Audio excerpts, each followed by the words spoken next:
عام بول چال کی انگریزی سے کرے تو کیا ہوگا؟ ہر چھوٹا موٹا تکنیکی لفظ یا دوا کا نام کی ورڈ بن جائے گا نا، کیونکہ عام زبان میں تو وہ الفاظ نہیں ہوتے۔ صحیح۔ نتیجہ یہ ہوگا کہ لسٹ ہزاروں الفاظ پر مشتمل ہوگی اور کوئی اصل انسائٹ نہیں ملے گی۔ لیکن اگر اسی میڈیکل کارپس کا مقابلہ کسی دوسرے سائنس کے کارپس سے کیا جائے تو بہت کم مگر انتہائی مخصوص میڈیکل الفاظ سامنے آئیں گے۔ یعنی ریفرنس کا پس منظر بدلنے سے پورا کا پورا نتیجہ ہی بدل جاتا ہے۔ کانٹیکسٹ طے کرتا ہے کہ کیا اہم ہے اور کیا نہیں۔ بالکل، کانٹیکسٹ تحقیق کی جان ہے، اور اس میں ایک اور بڑی تحقیقی الجھن یہ ہے کہ کبھی کبھی کوئی لفظ اسٹیٹسٹیکلی تو سگنیفیکنٹ ہوتا ہے مگر کانسیپچولی اس کا کوئی مفہوم نہیں ہوتا۔ اس کی ایک بہت مزاحیہ مثال ہے، جب طلبہ کے ایکیڈیمک ایسیز کا تجزیہ کیا گیا تو وہاں پی اور ابد دونوں ٹاپ کی ورڈز بن کر سامنے آئے۔ ہاں، یعنی پیج نمبر اور پچھلے حوالے کو دہرانے کا نشان۔ بالکل، لاگ لائکلیہڈ کے نمبرز نے بتا دیا کہ یہ میتھمیٹکلی کی ورڈز ہیں، لیکن اصل میں ان کا کسی ایکیڈیمک کانسیپٹ سے کوئی واسطہ نہیں، یہ تو صرف فارمیٹنگ کی ایک عادت ہے۔ اگر کوئی انہیں دیکھ کر یہ نتیجہ نکال لے کہ طلبہ پی اور ابٹ کے فلسفے پر بحث کر رہے ہیں تو یہ ایک بہت بڑی تحقیقی خطا ہوگی۔ اسی لیے کہا جاتا ہے کہ نمبرز کبھی خود نہیں بولتے، انہیں بلوانے کے لیے انسانی فہم کی ضرورت پڑتی ہے۔ یہ بہت آنکھیں کھولنے والی بات ہے۔ اب جیسے پاور کے لفظ کو ہی دیکھ لیں، ایک کی ورڈ لسٹ میں پاور کا لفظ تو پرومیننٹ ہو گیا، لیکن جب تک اسے پورے جملے میں نہیں دیکھا جائے گا، کسی کو کیسے پتا چلے گا کہ سیاسی طاقت کی بات ہو رہی ہے یا بجلی کی؟ یا پھر معاشرے میں رشتوں کے درمیان پاور ریلیشنز پر بحث ہو رہی ہے۔ اگر اس ساری گفتگو کا نچوڑ ایک آسان تمثیل میں بیان کیا جائے تو یہ میٹل ڈیٹیکٹر کی طرح کام کرتا ہے۔ Metal detector? اچھا، یہ دلچسپ ہے، کیسے؟ جب زمین پر میٹل ڈیٹیکٹر گھمایا جاتا ہے تو اچانک مشین بلیپ کرتی ہے۔ یہ آواز لاگ لائکلیہڈ اور اسٹیٹسٹیکل سگنیفیکنس ہے۔ مشین پورے یقین سے بتا رہی ہوتی ہے کہ زمین کے نیچے کچھ خاص ہے۔ صحیح، مگر وہ بیچاری مشین یہ نہیں بتا سکتی کہ وہاں مٹی میں دبا ہوا کوئی قیمتی سونے کا سکہ ہے یا کسی کولڈ ڈرنک کا زنگالوت ڈھکن۔ سونے کا سکہ وہ منفرد الفاظ ہیں جو تحریر کی روح کو ظاہر کرتے ہیں، جیسے ڈیموکریسی، اور کولڈ ڈرنک کا ڈھکن وہ پی اور ابڈ جیسے الفاظ ہیں جن کا کوئی خاص مطلب نہیں ہوتا۔ بہت اعلیٰ تمثیل ہے۔ اس کے لیے کسی بھی تحقیق کار کو خود کسی اٹھانی پڑتی ہے، زمین کھود کر دیکھنا پڑتا ہے کہ اصل چیز ہے کیا۔ اور یہی کھود کر نکالنے کا عمل دراصل کنکارڈنس اور کانٹیکسٹ کو سمجھنے کا عمل ہے۔ یہ تمثیل اس پورے پروسیس کو واقعی کلیئر کر دیتی ہے۔ کیو ورڈ لسٹ اصل میں کوانٹیٹیو ایویڈنس اور کوالٹیٹیو انٹرپریٹیشن کے درمیان ایک پل کا کام کرتی ہے۔ اکیلے نمبرز بے جان ہوتے ہیں، وہ صرف اسٹرکچر بتاتے ہیں، روح نہیں۔ اور دوسری طرف بغیر ڈیٹا کے صرف تحریر پڑھ کر اندازے لگانا ہوا میں تیر چلانے جیسا ہے، کیونکہ انسانی ذہن ہزاروں الفاظ کو خود سے کمپیئر نہیں کر سکتا۔ مشین اشارہ کرتی ہے اور انسان اپنی بصیرت استعمال کر کے اس کا مفہوم نکالتا ہے۔ جب دونوں پہلو ایک ساتھ ملتے ہیں تب جا کر کسی کارپس کی اصل شناخت ظاہر ہوتی ہے۔ یہ فہم و ادراک کی ایک ایسی سطح ہے جہاں تحریر عادت و شمار کی زبان میں اپنی اصل کہانی سنا رہی ہوتی ہے۔ اگر اس گہری تحقیق کو آخری نتیجے کی طرف لایا جائے تو آج کے اس تفصیلی گفتگو سے یہ بات بالکل نمایاں ہو جاتی ہے کہ کی ورڈ انالیسس صرف چند الفاظ کی فہرست بنانے کا نام نہیں ہے۔ بالکل نہیں، یہ ایک باقاعدہ سائنسی تجزیہ ہے کہ کوئی بھی تحریر اپنی عام عادت سے آگے بڑھ کر اپنی منفرد پہچان کیسے طے کرتی ہے۔ چاہے وہ پاکستانی اخبارات کے اداریے ہوں یا صدیوں پرانی کتابیں جن میں تہذیب کا ارتقا قید ہو، ہر جگہ ایک شماریاتی شناخت چھپی ہے۔ اور اس شماریاتی وجود کو ذہن میں رکھتے ہوئے ایک بہت ہی اہم خیال ذہن میں آتا ہے۔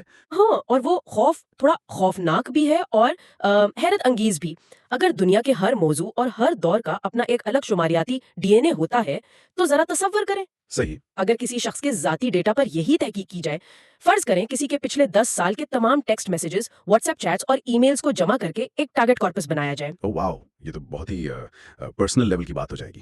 پھر اس کی انہی 10 سال پرانی گفتگو کو ریفرنس کارپس مان کر آج کی گفتگو سے مقابلہ کیا جائے تو کیا سامنے آئے گا؟ بہت سے چھپے ہوئے راز۔ بالکل، اس کے ذاتی کردار، اس کی نفسیات اور وقت کے ساتھ اس کے شعور میں آنے والی تبدیلیوں کے بارے میں ایسے راز سامنے آئیں گے جو اسے خود بھی معلوم نہ ہوں۔ ایسے پازیٹیو کی ورڈز نکلیں گے جو بتائیں گے کہ پچھلے کچھ سال میں اس کی ترجیحات کیا بن چکی ہیں، اور سب سے بڑھ کر ایسے نیگیٹو کی ورڈز نکلیں گے جن پر اب اس نے جان بوجھ کر خاموشی اختیار کر لی ہے، جن کا ذکر وہ پہلے کیا کرتا تھا۔ یہ واقعی سوچنے کا مقام ہے۔